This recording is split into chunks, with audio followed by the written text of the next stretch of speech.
Bom, pessoal, retomando, né? Estamos de volta para falar exatamente aí do finalzinho da década de 1960 e início da década de 1970, que é justamente quando acontecem talvez os dois principais conflitos que houve entre árabes e judeus na Palestina é, ao longo de toda a segunda metade do século XX, que é a Guerra dos Seis Dias, em 1967, que vai ter consequências até hoje, e a Guerra do Yom Kippur, né?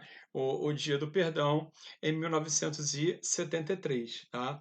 Eu vou dar uma adiantada ali nos slides exatamente para poder mostrar para vocês com mais detalhes, então, a partir de agora, esse conflito árabe-israelense, tá? E o mapinha que vai caracterizar aí exatamente a Guerra dos Seis Dias, sobretudo, que foi a que causou mais mudanças no mapa da região. Então, ó, aqui, ó. Esse mapa, esse primeiro mapa que vocês estão vendo, né, essa sequência de 6 mapas aí, mostra a evolução do conflito, tá? Ao longo do tempo. O que eu quero mostrar para vocês agora, né, com mais cuidado, é exatamente aqui.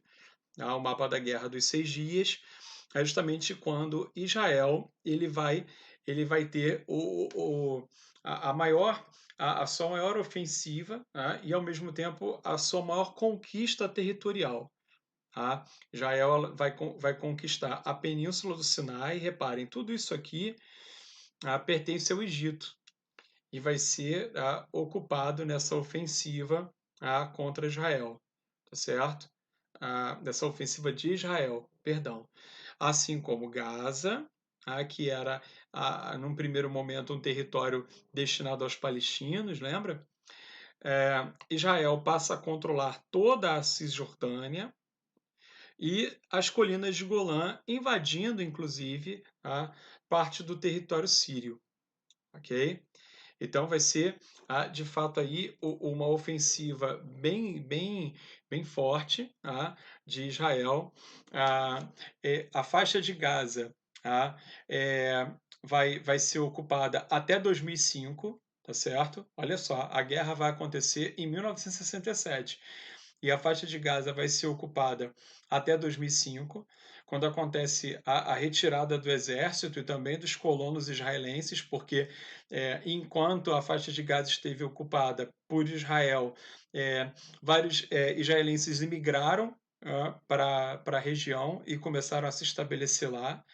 E desde 2007 o controle, né, da faixa de Gaza está com o Hamas, tá? Que não é um grupo radical, tá certo? Como está colocado aí no mapa, tá certo? O pessoal às vezes confunde um pouco essa história, está escrito aqui, ó, tá aqui, grupo radical Hamas. Olha, eu posso garantir a vocês que existe coisa muito pior no Oriente Médio do que o Hamas, tá certo? É, criam-se alguns equívocos, sabe? Alguns estereótipos mesmo. Por exemplo, quer ver um estereótipo bem comum? Não sei se vocês já ouviram já esse papo.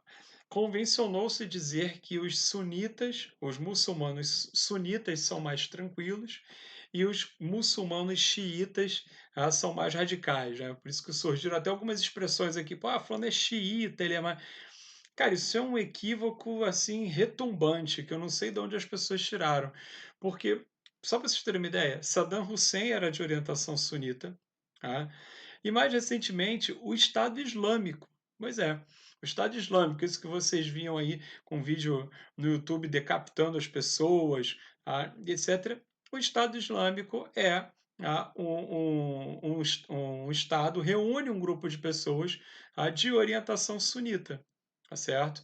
Então, assim, isso não é real, essa história de que um grupo de orientação xiita ou pessoas de orientação xiita vão ser mais radicais do que os sunitas. A gente está falando de uma divisão dentro do islamismo que vem desde o século VII, desde a morte do profeta Mohammed, Maomé, e os conflitos podem acontecer tanto de um lado quanto do outro.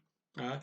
Então, só voltando aqui, e os radicalismos também podem acontecer, tanto de um lado quanto do outro. Então, a faixa de Gaza, como eu estava mostrando para vocês, como eu estou mostrando para vocês agora, ela vai ser ocupada até 2005, inclusive por colonos israelenses, certo?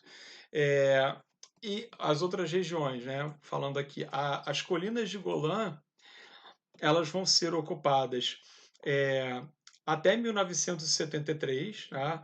Quando a Síria consegue retomar partes, e em 1980 Israel faz uma segunda anexação da região. Tá? Então, mas ainda, né, como repercussão do avanço que houve na Guerra dos Seis Dias. Jerusalém, tá, e a Cisjordânia, tá, ela vai ser ocupada, vai continuar ocupada por exércitos israelenses e vigiada por exércitos israelenses até hoje, tá? Apesar do controle da Cisjordânia ser de um grupo árabe, que é exatamente o Al-Fatah, e a Península do Sinai é, ela vai ser devolvida ao Egito num processo que a gente vai mostrar daqui a pouco. Tá?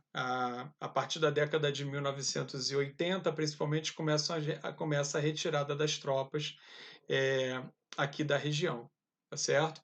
Mas é um conflito que vai influenciar bastante, tá? Na geografia aqui da Palestina e também da Península do Sinai. Assim como a Guerra do Yom Kippur, ela vai ter uma importância geopolítica grande, porque é, ela vai interferir no que a gente vai chamar de crise internacional do petróleo, o choque internacional do petróleo. A Guerra do Yom Kippur não foi uma ofensiva israelense, ao contrário, foi uma ofensiva árabe contra os israelenses durante um feriado, né, do Dia do Perdão. Tá? E é, há uma contraofensiva, né, israelense, mas o resultado, né, desse conflito vai ser exatamente a OPEP, que tem o monopólio quase, né, da maior parte da produção de petróleo no mundo.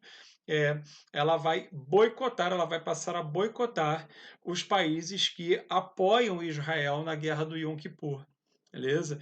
Então, por conta disso, o preço do petróleo nas bolsas de valores, de uma maneira geral, começa a aumentar muito. Tá? E a gente vai ter entre 1973 e 1979 um aumento absurdo. O preço do barril do petróleo sai de 2 dólares e 70 centavos para quase 40 dólares, né, em poucos anos, em 5, 6 anos. Tá? Então vai ser uma consequência direta aí da guerra do Yom Kippur. Então é por isso que eu queria destacar esses dois conflitos com vocês, porque a guerra dos seis dias, só voltando a mostrar ali, né, a guerra dos seis dias ela vai ampliar de maneira dramática o território israelense, como nunca se viu, com a ocupação da Península do Sinai, da Cisjordânia e das colinas de Golã. Então, isso vai ser bem significativo para Israel. Agora, uma coisa importante aqui: Israel não tem a pretensão de ocupar esses territórios definitivamente. Tá? Isso é uma coisa, uma informação muito importante. Não é da estratégia dos israelenses ocupar esse território de maneira definitiva. Israel quer duas coisas quando ele ocupa essas regiões. Primeiro, ele quer o reconhecimento dos países do entorno de que Israel é uma nação soberana ali, naquela porção do território, que ele quer esse reconhecimento. Tá? Inclusive, durante o processo de devolução da Península do Sinai, no Egito, a exigência que Israel faz é exatamente essa. Beleza, eu te devolvo a península, mas reconheça Israel como um país soberano aqui. Então, essa vai ser a primeira reivindicação. E a segunda é tentar criar um cordão de segurança mesmo, porque Israel se sente muito ameaçado pelos países do entorno. Tá? Porque, por exemplo, ao norte do Estado de Israel, na fronteira com o Líbano, há muitos ataques que partem do Líbano e que são organizados pelo grupo Hezbollah, tá? Que acaba posicionando lançadores de mísseis de dentro do território libanês, mas que têm alcance para chegar em cidades de Israel, principalmente a cidade de Haifa, que fica mais ao norte. Tá? Então, o que, que Israel faz muitas vezes? Avança em direção ao território de algum país vizinho para criar esse cordão de segurança, tá certo? Então, é essa a intenção do avanço, né, na grande maioria das vezes, certo? E a guerra do Yom Kippur, como eu citei para vocês, que teve essa importância geopolítica grande em função do que ela representou para os preços do petróleo, por conta desse boicote que a OPEP vai levantar contra os países que ajudaram Israel durante a Guerra do Dia do Perdão. Tá certo? Vou dar mais uma paradinha aqui.